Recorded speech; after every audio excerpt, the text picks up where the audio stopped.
Well, as we've been reporting, Ukraine's President Volodymyr Zelensky has said this morning that he is still open to peace with Russia, but no talks should be held in the Belarusian capital of Minsk. He also gave an update as the war entered day 4. Let's hear what he had to say. Last night was brutal in Ukraine. Again the shelling, again the bombing of residential areas and civilian infrastructure. Гражданської інфраструктури. І хочу сказати вам тільки одне. Ми будемо боротися стільки, скільки потрібно. We will fight as long as it takes to liberate the country.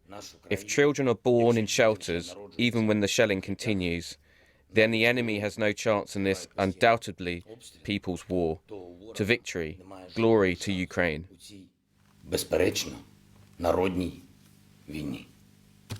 До перемоги. Слава Україні. President Zelensky there with that message. Well, I'm joined now by Hannah Shelest, Editor-in-Chief of Ukraine Analytica in Odessa. Thanks for joining us. What are you hearing about what's going on where you are in your region?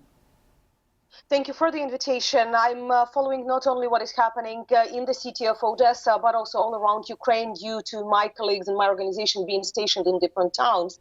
On the south, as for now, it is more or less calm. Definitely, if you compare with other parts of Ukraine, we had the attempt of the landing operation during the night, but our Navy managed to counter it. We had the attempts of shelling at the outskirts, but nothing closer than several kilometers to the city. But the biggest fightings that definitely happened this night in Kyiv, Chernihiv and Kharkiv, where we have even now the shellings continued, and most of my staff around the country are in shelters. And do you have any sense of what level of civilian casualties or killings there might be?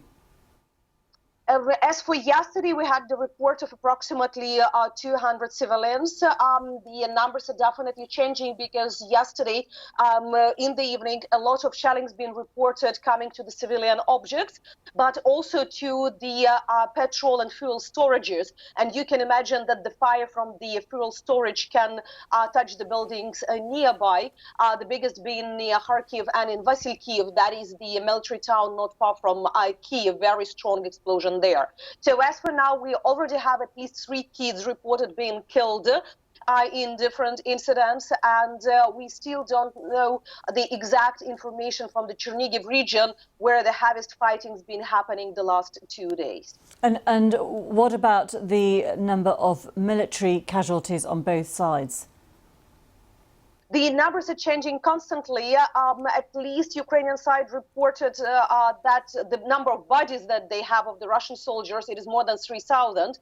That's why they asked the International Red Cross to come and take them, to bring them back to the Russian Federation, as Ukraine don't have facility to keep all of them in our hospitals. We need hospitals for their immediate task.